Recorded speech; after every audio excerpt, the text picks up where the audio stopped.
इसका नाम है परिवर्तन संकल्प यात्रा। ये परिवर्तन संकल्प यात्रा भारतीय जनता पार्टी का उद्देश्य, भाई क्या है इसको, ये परिवर्तन संकल्प यात्रा मात्र भारतीय जनता पार्टी का एक यही उद्देश्य मात्र नहीं है कि हमें राजस्थान की सत्ता पर बैठना है।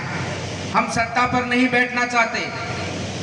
इस बात का संकल्प लेने हम जनता के बीच में आए हैं, आप सबके बीच में आए हैं। हमारी अंतरात्मा का संकल्प आपके बीच में लेकर आए हैं और आपका आशीर्वाद और समर्थन मांगने हम आपके बीच में आए हैं कि हम राजस्थान की सेवा करना चाहते हैं।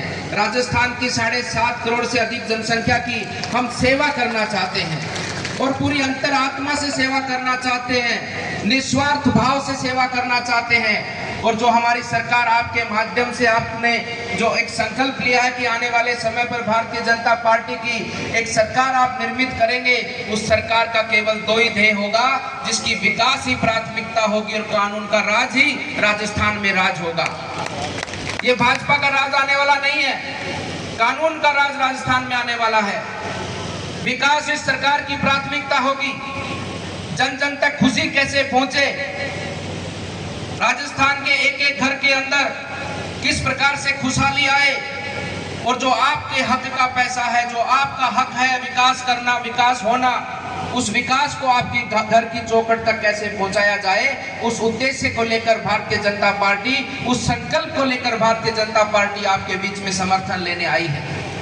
इस भारतीय जनता पार्टी का उद्देश्य और ये भारतीय जनता पार्टी बनने का कार्यक्रम जो आज से 40 साल पहले शुरू हुआ, वो कोई सत्ता प्राप्ति के लिए नहीं हुआ था। इस भारतीय जनता पार्टी का जन्म हुआ है अपने राष्ट्र को आगे बढ़ाने के लिए, अपनी धर्म संस्कृति को स्थापित करने के लिए और विश्व के न केवल देश की अभी तो पूरे मानवता के जीव की कल्याण की भावना के साथ सेवा करने के भाव से इस भारतीय जनता पार्टी का जन्म हुआ है। इस भारतीय जनता पार्टी का एक एक कार्यकर्ता सत्ता के लिए कभी बात नहीं करता, वो सेवा की बात करता है, अपने लोगों को सेवा पहुंचाने की बात करता है और अपने देश को आगे बढ़ाने की बात करता है।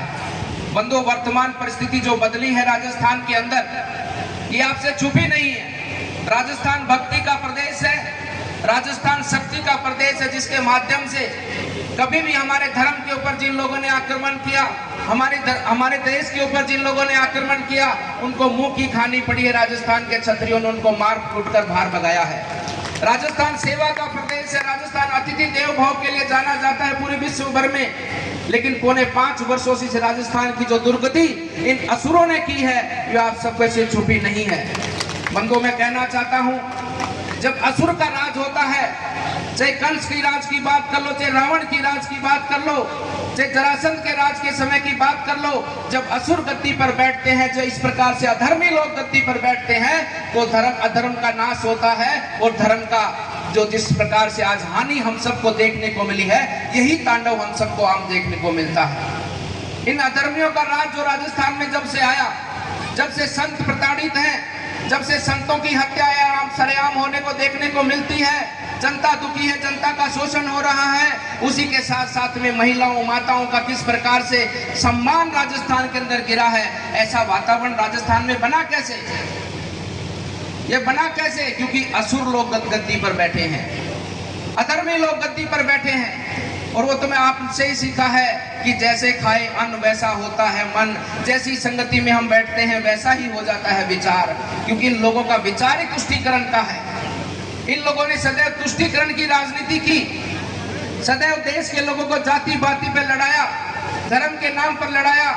अगर कांग्रेस भलाई करना देश का चाहती, तो देश में आज 77 वर्ष हो चुके आजादी के, सर्वाधिक समय कांग्रेस ने प्रदेश और देश में राज किया, लेकिन क्या किया जनता के लिए, क्या किया आपके लिए? जब भी चुनाव आता है तो झूठ की दुकान खोलकर बैठ जाते हैं, क्योंकि ये कांग्रेस कभी चाहती नहीं है कि देश का किसान, देश का गरीब आगे बढ़े।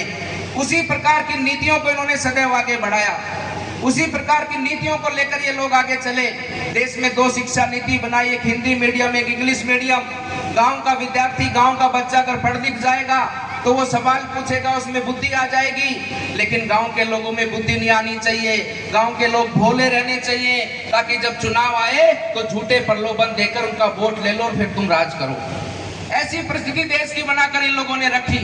अगर कांग्रेस चाहती तो क्या आपके घर में वो रसोई गैस का सिलेंडर माताओं के घर में क्या नहीं पहुंचा सकती थी? अगर कांग्रेस चाहती तो क्या आपके घर में वो शौचालय बनाने का काम नहीं कर सकती थी? माताओं को सम्मान देने का काम नहीं कर सकती थी? अगर क्या कांग्रेस जनधन खातों के माध्यम से आपके घर का अकाउंट नहीं खुला सकती थी? अगर क्या कांग्रेस चाहती तो किसानों को क्या सम्मान निधि नहीं दे सकती थी? अगर कांग्रेस चाहती तो क्या वो भरपूर राशन हमारे देश के गरीब लोगों तक नहीं पहुंचा सकती थी? अगर क्या कांग्रेस चाहती तो हमारे देश के अंदर प्रधानमंत्री आवास पिछले 8-9 वर्षों में बने हैं, क्या कांग्रेस नहीं बना सकती थी? लेकिन बनाया नहीं। बंधुओं, मैं तो दो योजनाओं की बात करूंगा। पेंशन योजना तो आज की नहीं, बहुत पहले से चलती है। राशन की योजना आज से नहीं, बहुत पहले से चलती है। लेकिन यहाँ बुजुर्ग बैठे होंगे, आज से 9 साल पहले भी उनको पेंशन मिलती होगी, 200, 250, 300 जितनी भी। जब उस समय पर जब वो अधिकारी गांव में पेंशन के पैसे उनको देने आता था, उनके पेंशन के 300 रुपए होते थे, लेकिन 200 की 300 की बजाय वो 250 रुपए उनको हाथ में पकड़ाता था। और उस बुजुर्ग की हिम्मत नहीं पड़ती थी कि भैया मेरे 300 रुपए हैं, 50 रुपए वापस दे दे। क्या पड़ती थी हिम्मत? क्योंकि उसको पता था अगर तू बोल गया तो अगली बार में 250 मिले, ये भी नहीं मिलने। यथार्थ है कि नहीं है? गांव का राशन डीलर सबसे बड़ा डीलर होता था।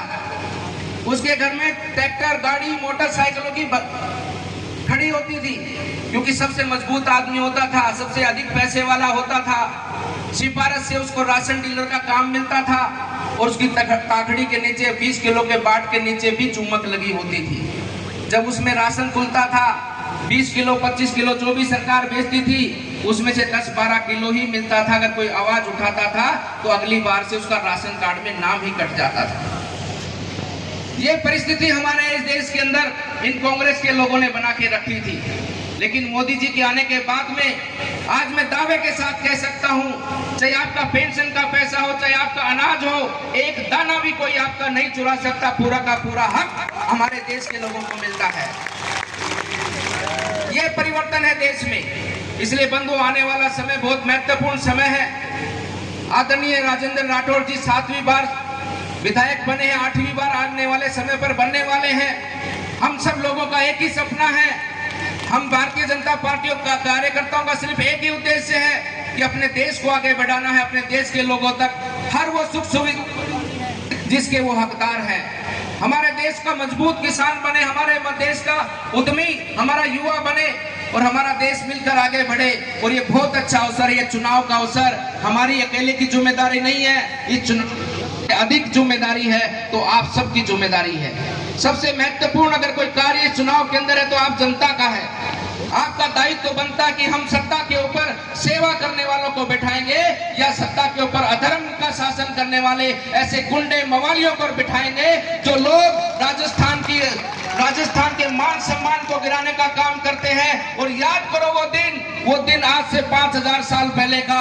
एक बार द्रौपदी का भी वस्त्र हरण हुआ था और आज राजस्थान में इस कांग्रेस के शासन में हमारी बहन का भी वस्त्र हरण हुआ है। इन अधर्मी लोगों को उखाड़ कर फेंक कर राजस्थान में धर्म का शासन करना है और राजस्थान में सेवा को समर्पित भारतीय जनता पार्टी को आपकी सेवा करने का अवसर हमें देना है।